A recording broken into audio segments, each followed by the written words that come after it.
Greetings, fellow lovers of language and melody, and welcome to the Wordsmith, the sanctuary where words waltz with music and every note tells a story. If you delight in peeling back the layers of lyrical brilliance and vocal artistry, do consider subscribing, for this is where such wonders are explored.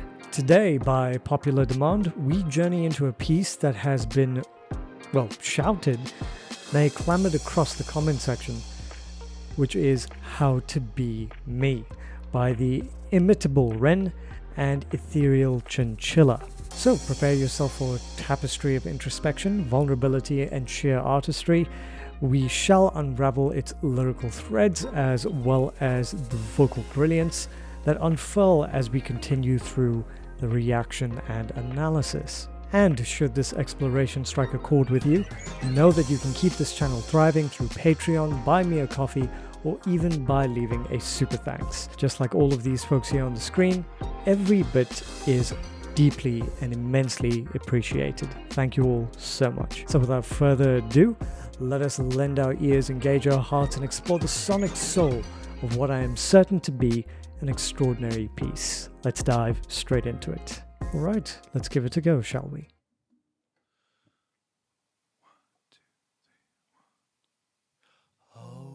So this is live.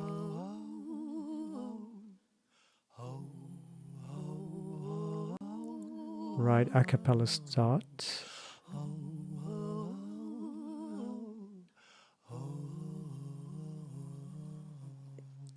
That sounds familiar. Ooh. Oh, that's gorgeous.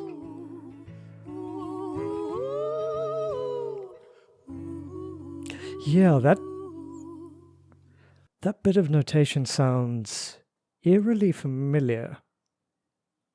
I can't remember from where, but when I do, editor, put it up here. Now that is exquisitely arresting.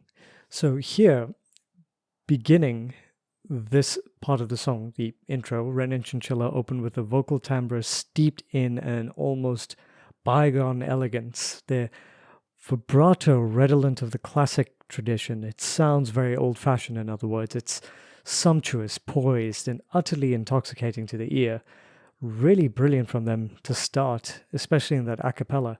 And there's this refined oscillation, deliberate yet natural, and it lends an aura of vulnerability and grace, a gentle undulation that evokes the golden age of vocal artistry.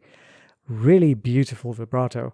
And how splendidly both of them framed it, with nothing but tender, unadorned guitar strumming of that one solitary guitar that Ren is holding. And what it does is that the soundscapes feels as intimate as a candlelit confession. And in this very sparse arrangement, every quiver of tone and every sigh of resonance it's magnified, allowing their artistry within this very short beginning section of the song to shine with unfiltered clarity. So really very beautiful from both of them. Okay, let's keep this going. Hopefully I've remembered where that's from. I don't feel safe in this bed. There are voices in my head. Love the shakiness. I've been talking to the dead and the fear baptized me.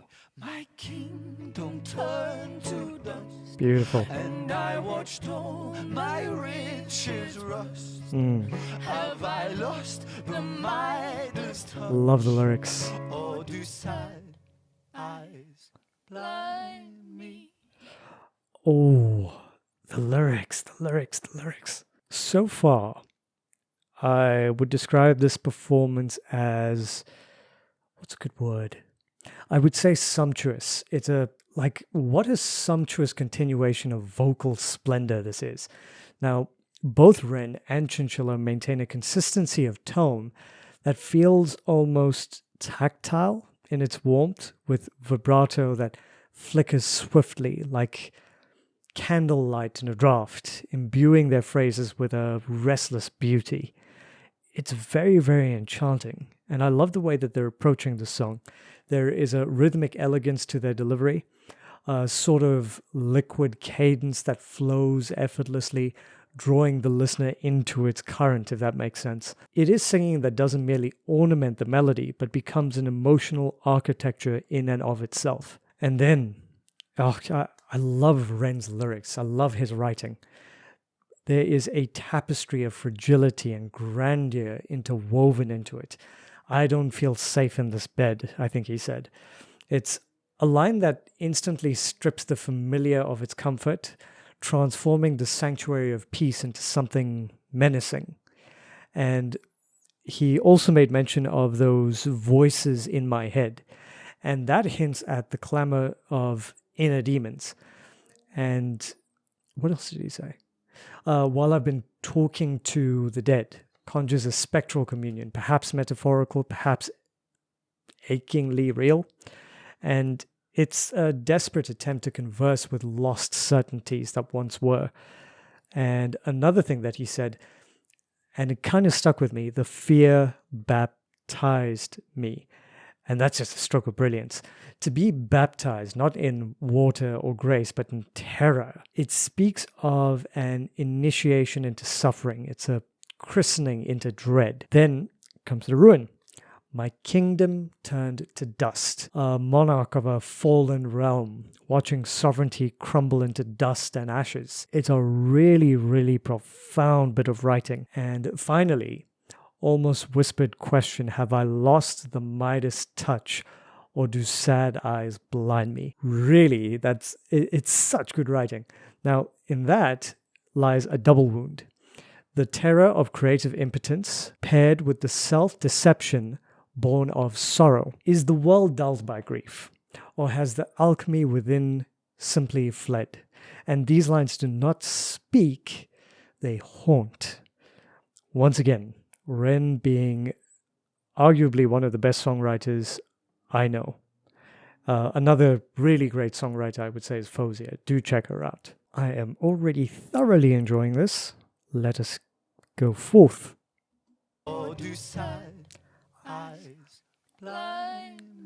Love the change in rhythm. Over we go, over the hills and the valleys below. Oh, and it follows me home. And it's I love this bit. Nice.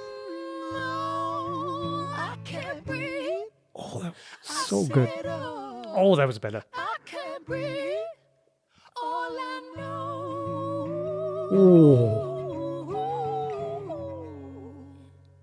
is I forgot how to be me. Brilliant. Oh, that's absolutely brilliant. Oh my days.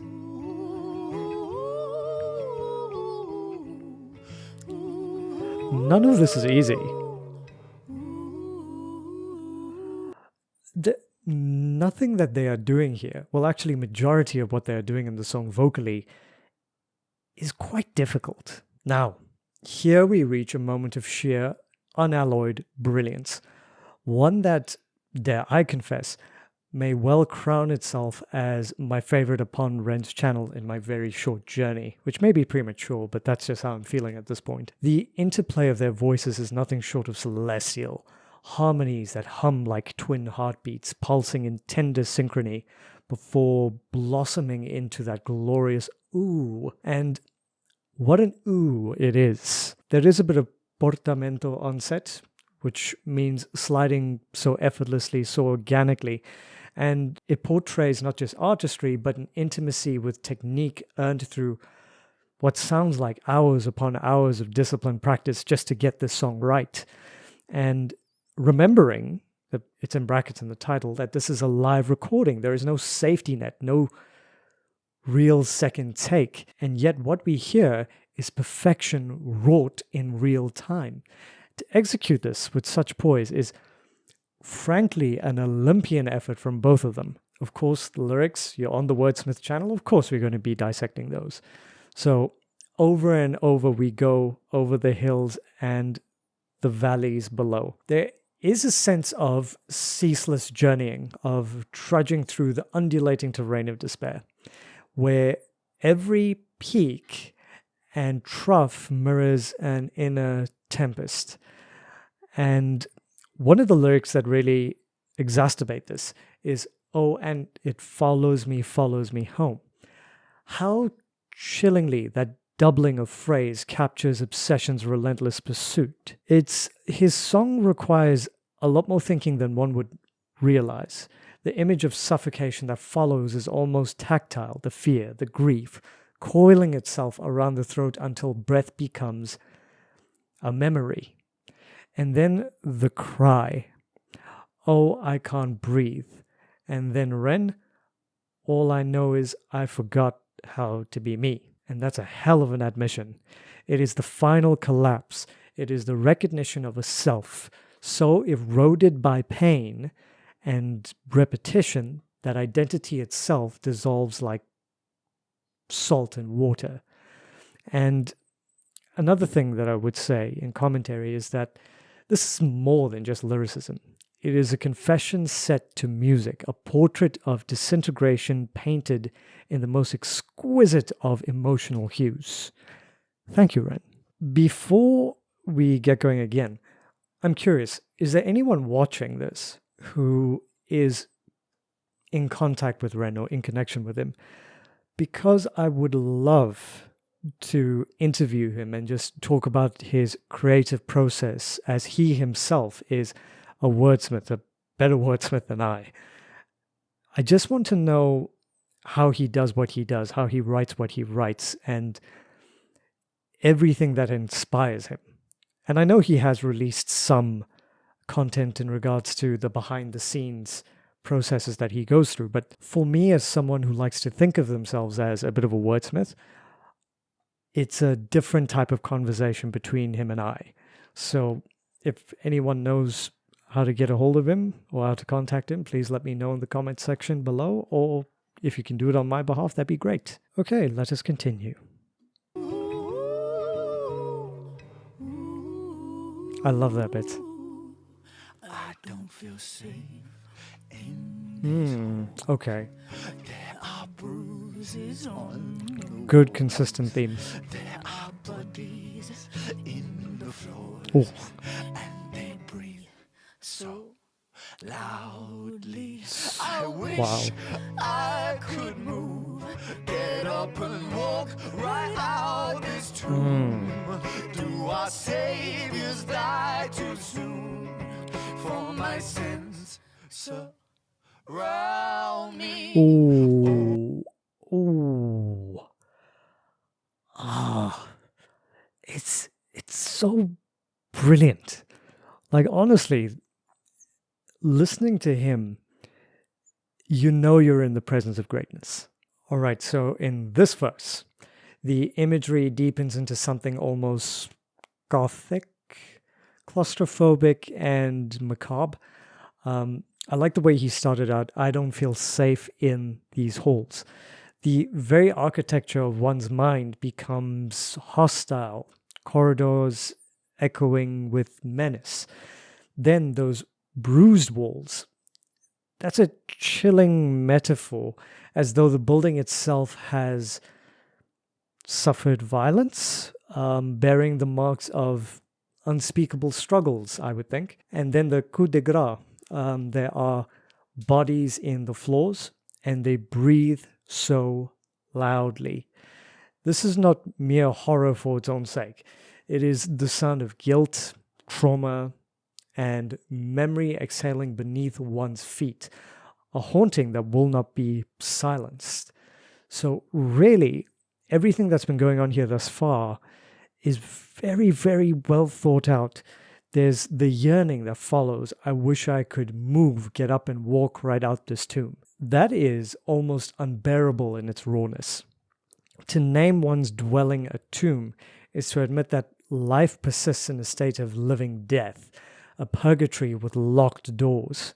And then he adds this heart-stopping question: do our saviors die too soon? It lands like a bell tolling in a deserted chapel, weighted with despair and the bitter irony that even redemption is transient. And then finally, again, I'm going to keep going on about it, but the writing is so brilliant. For my sins surround me. So the circle closes, inescapable, suffocating. The stanza feels like the anguished diary entry of a soul drowning in its own shadows, written in ink, the color of a heart darkened by midnight. All right, let's keep this going. My sins surround me. Over and over we go. Over we go. Ah, she's singing around.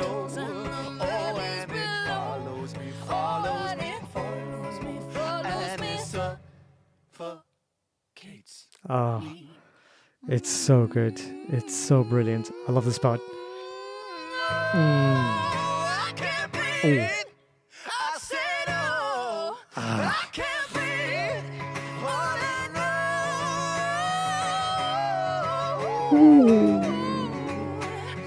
I forgot how to be me. Oh, they're going. This is on another class. It really is. What a delightful and sophisticated touch they have added with their vocals. They are quite literally and technically singing around, which is a venerable technique in which one voice begins a melodic line, and before it concludes, another enters in with the very same melody. And what that does is it weaves a tapestry of overlapping phrases. It's the musical equivalent of watching two rivers converge, distinct currents at first, then flowing together, shimmering in harmony. So, brilliant by Ren Chinchilla here. Ren sets the phrase afloat, his voice carving the path, if you want to think of it that way.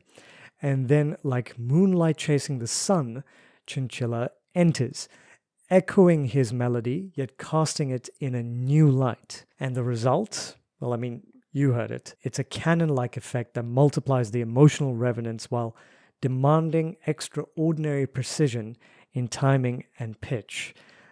I've done that with someone before. It's not easy. And to execute this live without faltering is to juggle not merely notes, but entire lines of thought, ensuring that harmony remains sweet even as melodies intertwine. It is a feat both technical and poetic, a duet that becomes a living braid of sound. So good from both of them, really. All right, let's continue, shall we?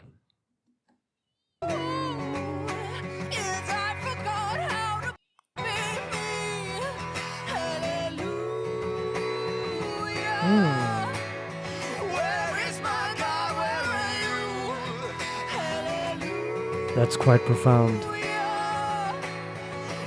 The lyrics have gone up a level.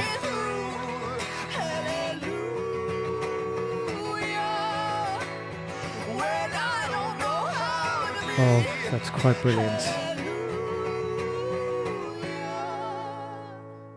I forgot how to be me. No, this is my favorite. This is my favorite. When he gave up the Oh, I thought we fight, were done. a quick decision late in the night that stayed with me for all of my life. I miss you so. Oh, man, my brain. I need to think about that one. Okay. Let me talk about the music first and the vocal. The lyrics, they went up a level, but here the music descends into the rawest chamber of human grief, and the repetition of "Oh, I can't breathe," it feels less like lyricism and more like a strangled gasp for air, a confession of suffocation under the crushing weight of despair. Then comes the refrain, "I forgot how to be me." And again, that's an extraordinary distillation of identity's erosion. It's not broken, Not lost, but forgotten, as though the self were a language unspoken for so long, it no longer resides upon the tongue.